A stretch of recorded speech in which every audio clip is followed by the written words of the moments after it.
I'm home and I'm bored and I want to get into some crafts. So guess what I'm going to be playing with today? Some balls. Not them kind of balls, you perv. I'm talking about moss balls, aka Kokedamas. What's going on, my plant people? I'm the ADHD gardener, where I use gardening, houseplants, and humor as a form of therapy, and we're going to be playing with some moss balls. Kokedamas are basically like living art. So the Japanese came up with a really artistic and cute way of displaying their plants. So this is what a Kokedama looks like. It's basically a moss ball. So what you're gonna need is a moisture-loving plant, a plant that doesn't mind being a little moist and damp at all times. So I made one here earlier, and boy, this did not cost me a lot of money because I had a lot of these materials already handy. So this is pretty cheap. This was cheap and it was free 99. Being that I'm plant obsessed as it is, I already had these materials to make a Kokedama already handy. But we're gonna go over what materials you're gonna need. These Kokedamas are generally hung, so you're gonna need somewhere to hang your plant. You can use any kind of material to hang your Kokedama. I'm using a lot of organic pieces, which of course is not gonna cost me anything because it's free from outside. Aside from your moisture loving or damp loving plant, you're gonna need string. Now I have two different kinds of string. One to hang the Kokedama to your decorative piece, to your hanging thing. And the other one is to hang your hanging thing onto a hook, okay? So I have a thick twine or string that you can use to hang on a hook, but I also have a thinner one to hang the Kokedama to the hanger. What I also have here is some floral wire. You can find this at a craft store. You can also get this at the dollar store. This says peat moss, but what I did was I used sphagnum moss. Now the peat moss here is a lot ripped up and is more powdery. My personal preference is using sphagnum moss that has not been shredded up. I find that the water holds on pretty good, and I just personally like it. I have here the Monstera adansonii, and it did really well, but I'm also going to experiment and do this with a non-variegated spider plant today. And of course, another little piece of string or a lighter string or twine that you're going to need.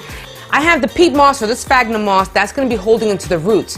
What you're going to need is sheet moss or live sheet moss to cover the outside. When I made this Kokedama, I just happened to have live moss. But you don't have to have live moss. You can always use sheet moss. It doesn't really matter. I went to the woods, of course, and I got me some more live moss sheets. So that is what I'm going to use.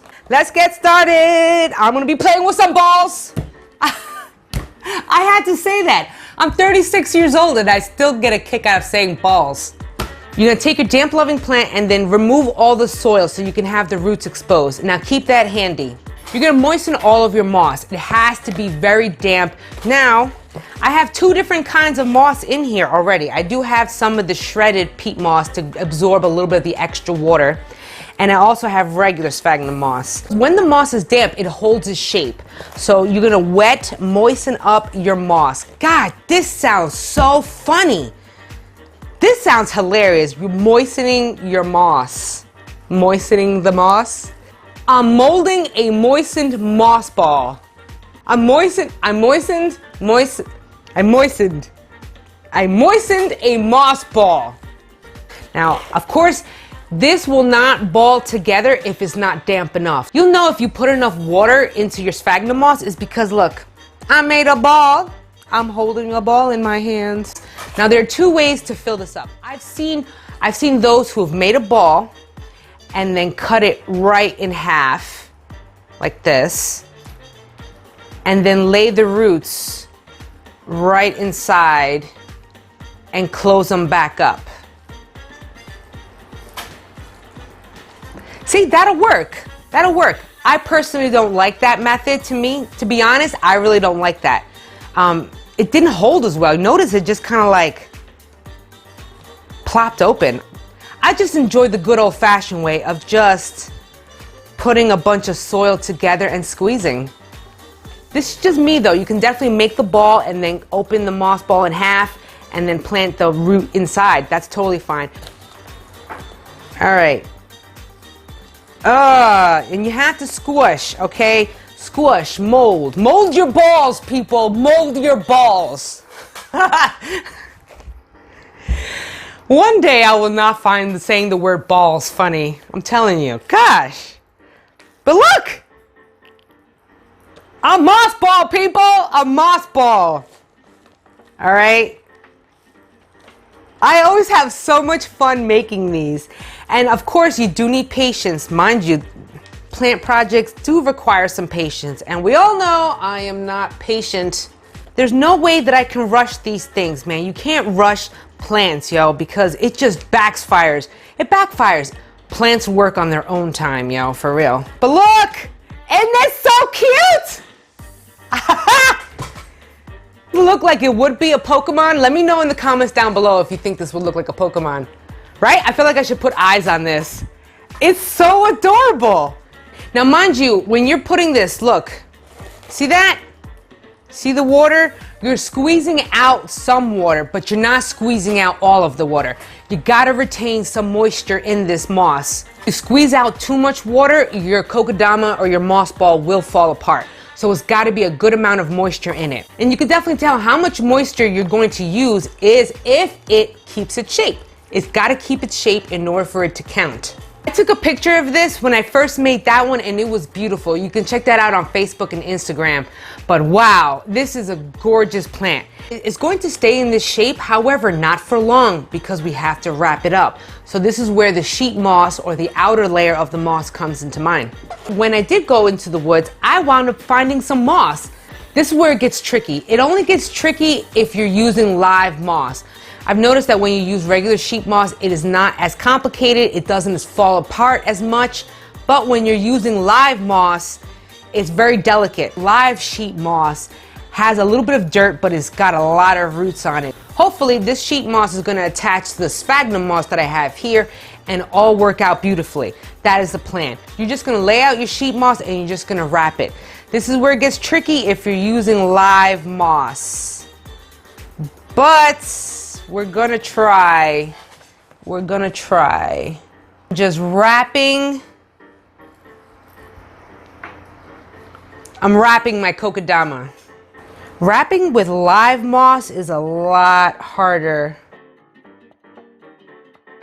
You see it? It's coming along. It takes a while. You're gonna have to shape it. You're gonna have to mold it. You're gonna make a mess, or maybe you won't make a mess. I make a mess for everything. I'm dripping water. But that's okay, that's all right. Moss loves to be wet. Moss loves to be moist. Moss loves to be damp. Now we're going to wrap it. You have two wrapping options. You can use a really thin twine or you can use the floral wire. Either one doesn't really matter. I'm gonna use floral wire, but you can also use the twine. Does not matter, same point, same concept. I'm gonna have to wrap this in sections. You don't even have to make a knot. Being that this floral wire is so thin, all you have to do is twist. That is it. Hopefully as the moss grows, then it covers the wire. But this wire is super thin because I got it from the dollar store, so it's not as thick and not as visible. Just like I'm a work in progress, so is this moss ball. I have to just take my time with it and can't rush the process. This floral wire is thin, so I could just cut off the remaining pieces. All right. We're getting there slowly. This moss that I'm using here is more of a fern-like moss. It actually looks like a fern. The first thing that I use is the metal floral wire to keep it together. That's almost like a skeleton. This is hemp cord, so I'm gonna be using that to kind of like finalize or really shape and mold this moss. There we go. I'm just wrapping the twine around it so I can really get more of a ball shape. That's all. Yours can look a lot neater. This is a different type of moss. Remember I said that. This is a sheet moss and this is more of a fern-like moss. So it's not, but the concept is still the same. Look at that. Now is the time to attach the kokedama to your hanger. Sorry, honey, because I'm making a mess. But when don't I make a mess? Found the whole thing easy except for this whole hanging this thing part. That's what I found a little on the difficult side. But that's only because I suck at making knots. Oh, look at that. Oh, it's dripping water. Cut off all the excess string, cut off all the excess wire that's hanging around. Now you have the option of just hanging it just like this or taking it and hanging it right on here. There you go, people. I love big balls and I cannot lie. Ow! Cute!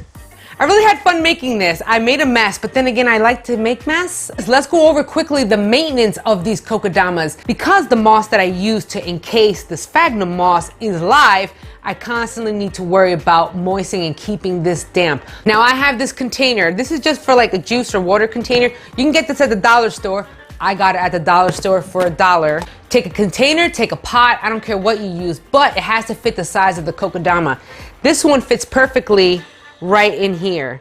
So what I do is I dunk it and I let it saturate with water. You have to moisten this moss ball all the time, especially if it's live on the outside. But if you're using regular sheet moss, I'm sure you're not gonna have to pay attention as much. You are gonna have to dunk your kokedama at some point, but you're not gonna probably have to do it as much as if you were using live moss. But that is it. Moss ideally loves to be in shady, dark spaces that are moist and damp. So keep that in mind, but also keep in mind the kind of plant that you have. If you can have a medium to low loving plant, that would be awesome. That would be more ideal. I really hope you enjoyed this video, and I also do hope that you try out one of these for yourself. I mean, this was really fun to make, and it didn't really cost me that much money. If you found this video enjoyable and informative, don't forget to smash that like button. I really appreciate it. It really helps me out. Also, if you want to see more content like this on gardening, houseplants, and humor as a form of therapy, then consider subscribing. I drop a video every week and then some in between. Also, you can find me on Facebook and Instagram. I'm on there all the time. I share a lot of humor-related things, a lot of memes, a lot of ins and outs of my life, and also a bunch of side projects. So stay tuned for all of those. Until the next episode where I can get into more mischief and mayhem, I will see you guys later. Peace and love. Until then, I'm gonna go play with my balls.